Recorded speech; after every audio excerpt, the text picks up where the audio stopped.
और क्या है मऊ में आने का कारण क्या है आपका? मैं अखिलेंद्र प्रताप सिंह हूँ, इलाहाबाद विश्वविद्यालय का पूर्व अध्यक्ष हूँ और AIPF का मैं फाउंडर मेंबर हूँ। 10 नवंबर को देश भर के यूथ, स्टूडेंट्स और जो लोग बेकारी से सफ़र कर रहे हैं उन लोगों का गांधी पीस फाउंडेशन दिल्ली में एक बड़ा सम्मेलन हुआ, जिसमें उन्होंने ये फैसला लिया कि हम रोजगार अधिकार अभियान के लिए संवाद चलाएंगे और उन्होंने एक सलाहकार समिति भी बनाई। उस सलाहकार समिति में देश के प्रोमिनेंट इकोनॉमिस्ट प्रभात पटनायक, प्रोफेसर अरुण कुमार और लीगल फ्रेटर्निटी के प्रशांत भूषण जैसे लोग भी मेंबर हैं। और उस फैसले में था कि इसको सुदूर इलाके में, गांव में, कस्बों में, जिलों में फैलाया जाए। उसी के तहत मैं अभी ईस्टर्न यूपी के दौरे पर हूँ।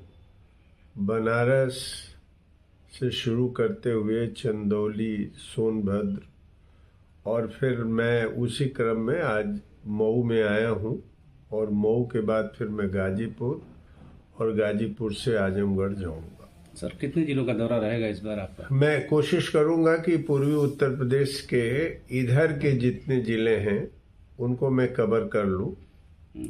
और चूंकि मुझे 4 फरवरी को बॉम्बे जाना है तो मैं 1 या 2 तारीख तक इसको कवर करूंगा। 1 तक ही संभवतः, क्योंकि 2 तारीख को हमने देश भर के प्रदेश के जो बड़े बुद्धिजीवी और सामाजिक सरोकार वाले लोग हैं उनकी एक लखनऊ में बैठक भी आश्रम पर बुलाई है।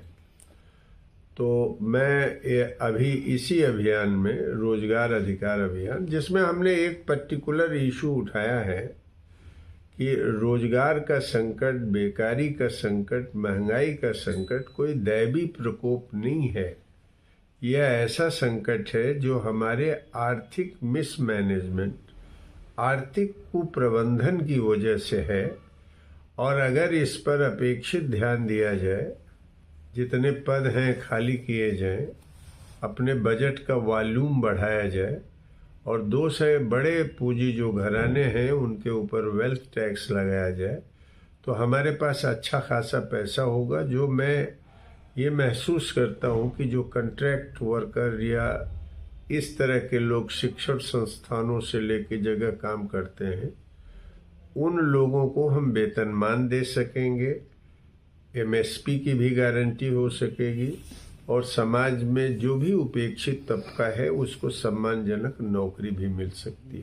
तो ये सर कल कार्यक्रम आपने कहाँ रखा है? और यह कार्यक्रम आपके इसी राहुल शंकरत्यायन जी की जो लाइब्रेरी है उसमें 11:30 बजे लोग आएंगे। लगभग 12 बजे मैं अपनी बात रखूंगा और यह क्रम मेरे ख्याल से 3 बजे तक चलेगा। 3 बजे के बाद मैं यहाँ से निकल के गाजीपुर जाऊंगा।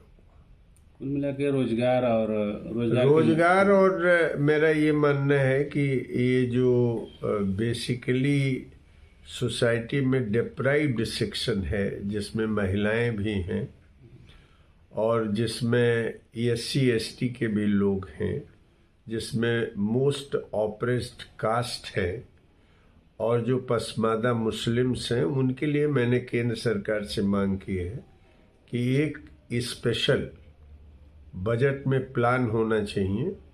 और जो केंद्र सरकार ने रोहिणी कमीशन बनाया है, उस रोहिणी कमीशन का पब्लिक डिक्लेरेशन होना चाहिए। जो सोसाइटी का डिप्राइव्ड हिस्सा है उसको भी सामाजिक अधिकार और आर्थिक समानता मिल सके। संवाद के जरिए कितना आप सफलता हासिल कर पाएंगे? मैं संवाद को हमारे संवाद में आम सभाएं हैं, रैली है, 1-to-1 कांटेक्ट है और मैं बहुत बड़े हिस्से में अपने मैसेज को आप जैसे लोगों के चैनल के माध्यम से भी बड़े मैसेज को ले जाने में सफल होऊंगा, ऐसा मुझे लगता है। ठीक है सर।